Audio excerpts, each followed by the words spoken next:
kulanti wacan wanaagsan dhammaan bahda ku xiran channelka Kulmiye Technology koorsadani waa koorsadii C++ cashirkan waa cashirkii 8aad maanta waxaan doonayaa halkan inaan idin la wadaago qaabka loo isticmaalo ads sida ogtihiin cashirkeennii hore waxaan ku soo qaadanay if and else haddii aad aragto marka ugu horeyso if la'aanteed else ma shaqeyso markastoo aad rabto else inaad isticmaasho waxaad u baahan tahay inaad if ka hormariso markasta sida ogtihiin tutorialkii hore waxaan qabsanaynay variable maanta waxaan doonayaa inaan la wadaago program yar kaasoo qofka aan u sheegayo inay tartan ka qayb geli karto amba inaysan tartan ka qayb geli karin marka ugu horeyso waxaan anagoo ka fiirinayna da'da qofka waxaan qabsanaynaa variable markastoo aad rabto inaad variable qabsato waa inaad data tab ka sheegtaa sidaan oo kale kadib magaca variable-ka waa inaad sheegtaa haddii aan rabno waa iska dhigi karnaa a haddii rabto waa iska dhigi kartaa b balse haddii aad koodkaaga u baahan tahay inuu noqdo mid la fahmi karo markasta waxaa muhiima inaad variable-ladaad aad ka dhigto kuwo la fahmi karo kuwaasoo qofka beri koodkaaga wax ka bedeli doono uu fahmi karo kuwaasoo cad ah oo oona ku macnaha ku saabsan muhiimadda waxa aad sameynaysid kuwaasoo la socda hadda waxaan rabnaa inaan program yar oo qofka da'diisa haddii ay ka weyn tahay konton amba haddii ay ka weyn tahay qoftan oo dhahayo ma ka qaybgeli karta tartanka haddii ay ka yartaan dhahayo waa ka qaybgeli kartaa program saas aan rabnaa inaan sameyno anagoona go-aankaas u dayno computerka waxaa leedahay da'da qofka sidaa ogtihiin haddii ay laba xaraf aad rabto variable-ka aad qabsanaysa haddii uu ka badan yahay laba xaraf sidaan tutorialadii hore aan idin soo sheegay mid kamida midkoo ah ma xasuusto haddii oo laba xaba ka badan yahay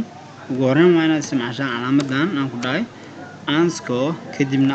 waxaa rabta aad ku daba qabato amba xarafka labaad ereyga labaad inaad ka dhigto capital letter labadaas midkood waa isticmaali kartaa balse C++ coders dadka C++ dadka soo sameeyey waxay dadka ay recommendation-ka usoo saareen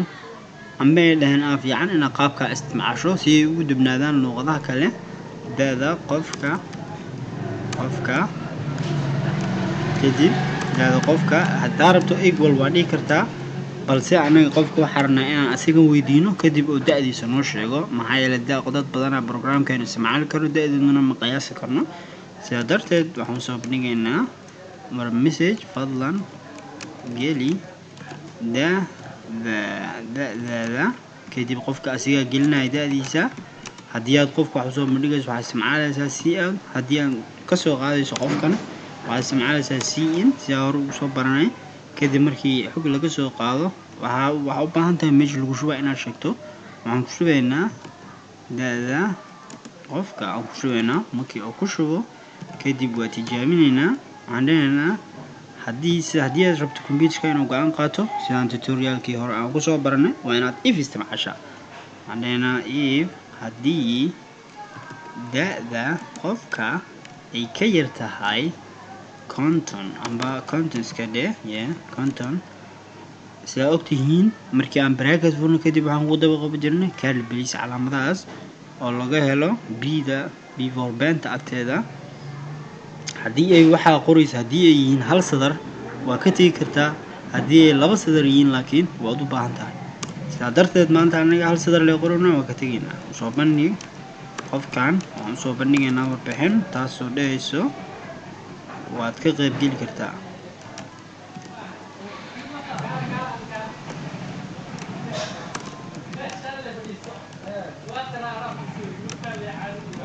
waxaan usoo bandhigaynaa waa ka qaybgeli kartaa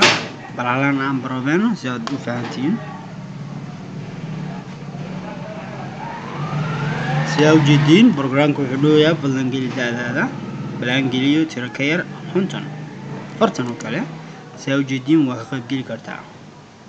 maxaa yeelay waxaa loo soo bandhigay fadlan geli da'daada waxaa la kasoo qaad 40 kasoo qaado ku shub inta maxaa ku jiro 40 da'da qof waxaa ku jiro 40 ma ka yartaa 50 wuxuu fiirinaa barona haddii oo dhaho haa way ka yar tahay ay sax noqoto kadib waxaa loo soo bandhigaa inta haddii ay sax noqon weysa bal aan fiirino shuruudaas aan gelino 51 sidaa ujeediin konton iyo kow marka yaro konton waxaa weeyaan konton iyo kow qofka waxaa laga soo qaaday konton iyo kow inta ku jirto konton iyo kow iyo konton konton iyo kow marka yartaa konton maya waa qalad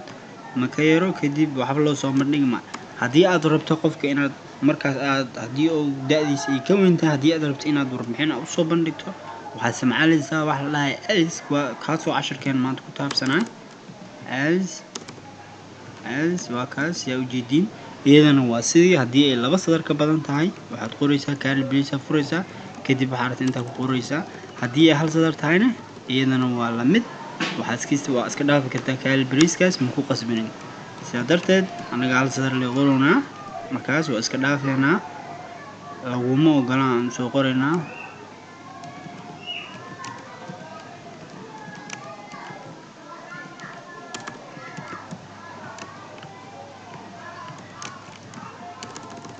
waxaa usoo bandhigaynaa laguma ogolo balaan baroobeena iyadana waxaa laaga fadlan geli da'da aan gelino konton iyo kow sida hadaayo kale waxba uu soo bandhigimen laakiin maanta waxa uu soo bandhigaa saa ujeediin laguma ogolo haddii uu waayo shuruudan wuxuu aadaa markasta shuruudan markasta haddii ay da'da qofka ay ka weynaato konton wuxuu aadaa else haddii ay ka yartaan waxaa loo soo bandhigaa koodka inta ku jiro wax allaala wuxuu yahay waxaan rajeynayaa inaad fahantiin fadlan videoga haddii aad ka heshay like saar channelkana subscribe ku qabo mahadsan